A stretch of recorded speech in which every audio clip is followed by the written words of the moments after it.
In the final, frozen days of 1942, the war machine of Nazi Germany was bleeding to death in the streets of Stalingrad. The very survival of the Soviet Red Army now hinged upon a fragile lifeline.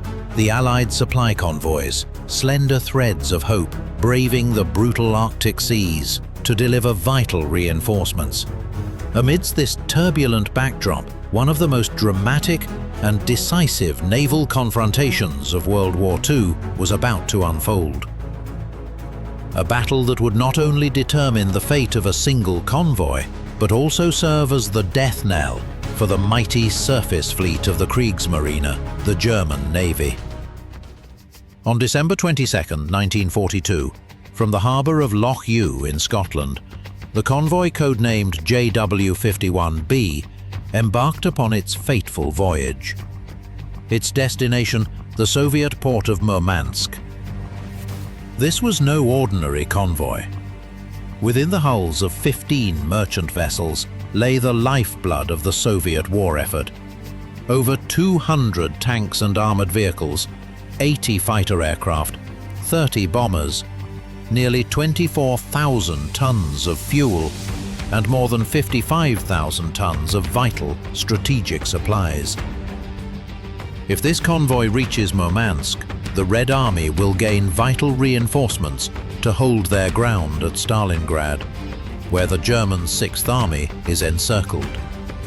Every barrel of fuel, every single bullet holds the power to alter the course of the Eastern Front.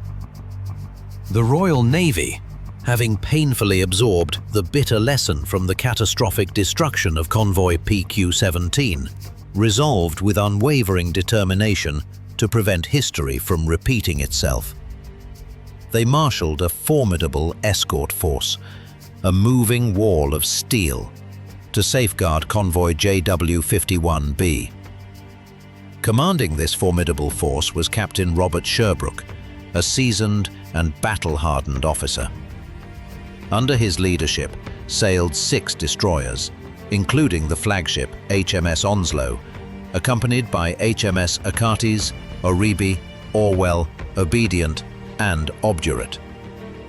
Supporting this flotilla were accompanied by smaller vessels, including 2 corvettes, 2 armed trawlers, and the minesweeper HMS Bramble. But the Royal Navy's plan had another layer of protection. Sailing at a distance, acting as a powerful covering force, were 2 British light cruisers, HMS Sheffield and HMS Jamaica. Designated Force R, their mission was to remain unseen, a hidden trump card to be played only if the convoy faced a major surface threat. Their greatest advantage lay in the polar night of the Nordic winter. Endless darkness would serve as the perfect veil. Yet it was this very darkness, coupled with the brutal elements, that became their most formidable adversary, a ruthless, invisible third enemy. For the sailors aboard the Murmansk convoy, their most formidable adversary was not the lurking German U-boats or warships. It was the Arctic Ocean itself. Beneath the eternal night of the polar winter, temperatures plummeted to dozens of degrees below zero.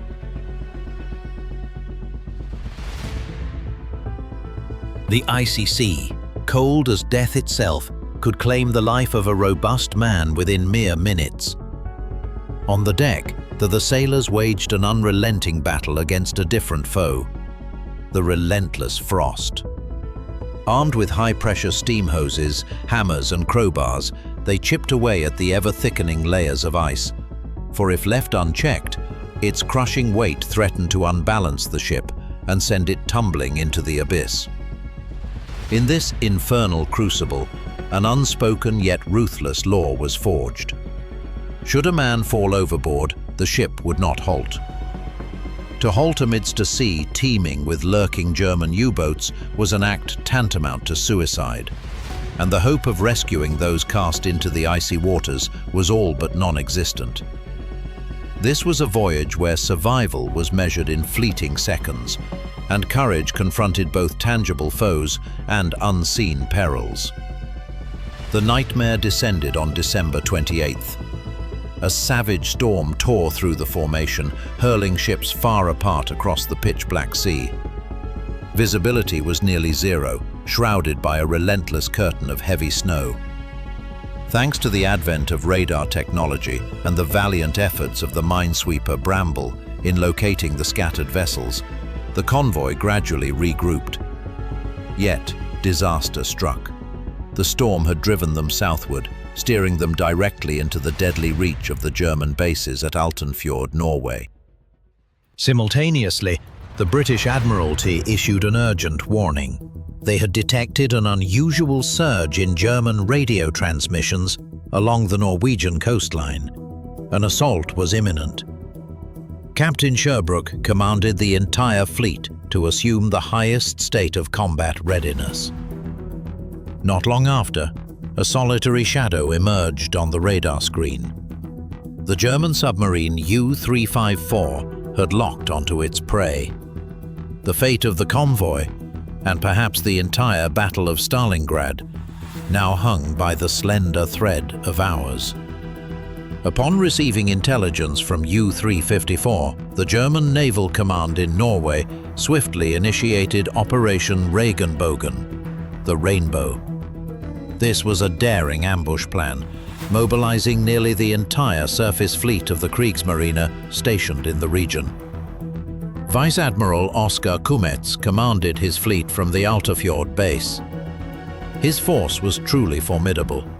The heavy cruiser Admiral Hipper, the Lutzow, a so-called pocket battleship, a vessel designed to be smaller than a true battleship, but armed with disproportionately powerful 11-inch guns. Kummetz's plan was crafted with the precision of a flawless pincer movement. The German fleet would split into two forces. Admiral Hipper's group would strike from the north, serving as bait to draw the full might of the British escort vessels into pursuit. As the British destroyers were drawn into battle, the convoy was left utterly defenseless. It was then that Lutzow's squadron, advancing from the south, would strike with lethal precision, annihilating the sluggish merchant vessels. A meticulously calculated massacre. Yet a psychological spectre loomed over the entire campaign. Since the shattering blow of losing the pride of the fleet, the battleship Bismarck, Adolf Hitler had become profoundly paranoid about risking the remaining capital ships. He regarded them less as instruments of war and more as precious jewels to be preserved. Just before setting sail, Admiral Kummetz received a contradictory order, one that laid bare Hitler's deep-seated hesitation and obsession. When confronting a superior enemy force, avoid engagement. In all other circumstances, annihilate the target according to the tactical situation. In other words, Hitler demanded that Kummetz annihilate the convoy, yet forbade him from incurring any significant risk. This directive, by its very nature, shackled the German admiral's hands before the battle even commenced, sowing a perilous caution deep within his mind.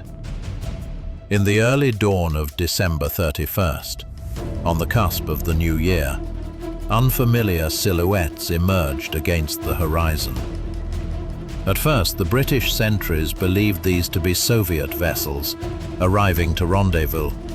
Yet as the British destroyer Obdurate closed in to verify their identity, the night was shattered by a barrage of gunfire. 3 German destroyers had opened fire. The battle erupted with fierce intensity. Captain Sherbrooke sprang into action without hesitation. He commanded the escort vessels to deploy a dense smokescreen, enveloping the convoy in a shroud of obscurity. A time-honored tactic of the Royal Navy. Almost immediately, the colossal cruiser Admiral Hipper emerged from the veil of snow, its 8-inch gun turrets unleashing a thunderous roar. Amid the chaos and near-zero visibility, the British flagship Onslow narrowly avoided a catastrophic collision with Hipper. Despite the overwhelming disparity in firepower, Sherbrooke led his destroyers with extraordinary valor into the fray. This was not mere courage. It was the very embodiment of British naval doctrine, the relentless ferocity of the destroyer fleet. The valor displayed by destroyer crews throughout World War II, on every front, was nothing short of astonishing, verging on the brink of self-sacrifice. Captain Sherbrooke harbored no intention of sinking the Hipper with his mere 4-inch guns. His true objective was to harass, intimidate, and dominate the battlefield. Through relentless feints of torpedo attacks, he compelled the colossal cruiser to veer repeatedly, altering its course with urgency. Each time Hipper was forced to evade a torpedo, it lost its target. Its firing solution shattered and, more critically, precious time slipped away. The British destroyers, fierce as hunting hounds, transformed themselves into a mobile steel barrier, compensating for their firepower disadvantage through sacrifice and unwavering courage. Amidst the fierce artillery duel, the destroyer Achates sustained grievous damage. A shell struck the command tower, obliterating it and slaying nearly all the officers within. Yet, the surviving sailors stood resolute, steadfastly maintaining their stations, persisting in laying smokescreens until the vessel capsized and sank beneath the waves. The flagship Onslow was struck 4 times by Hipper's relentless fire. Shrapnel tore into the command tower, inflicting grievous wounds upon Captain Sherbrooke's face. A fragment had torn away one of his eyes, leaving it dangling grotesquely from his cheek. Yet, undeterred, he refused to abandon his post, steadfastly directing the battle until he was finally compelled to retreat below to the medical quarters. At the very zenith of the battle's intensity, just as the Lutzow task force finally arrived on the scene, an unforeseen event altered the course of fate. Positioned nearby as a contingency, they now arrived with impeccable timing. The sudden emergence of 2 British cruisers instantly turned the tide of battle. Vice Admiral Kummitz realized that his ambush had been shattered. Now, it was he who faced the peril of being encircled by a vastly superior force. In the brief yet ferocious clash that followed, the German destroyer Friedrich Eckholt struck down the British minesweeper Bramble. Yet almost immediately, the Eckholt herself was engulfed by British fire, sent plunging to the ocean's depths. In a fatal case of mistaken identity, the captain of the German destroyer Friedrich Eckholt mistook HMS Sheffield for his flagship, the Admiral Hipper. He attempted to join the British cruiser, only to be shredded by its guns at point-blank range. Both vessels sank, swallowed by the sea, along with their entire crews. Bound by the iron will of Hitler's command and confronted by an enemy growing ever more formidable, Kummitz found himself with no alternative. He ordered the entire German fleet to retreat. The battle concluded with a resounding strategic triumph for the Allied forces. Not a single merchant vessel in Convoy JW-51B suffered damage. Every cargo shipment reached Murmansk unscathed, bolstering the Red Army's strength at a pivotal moment.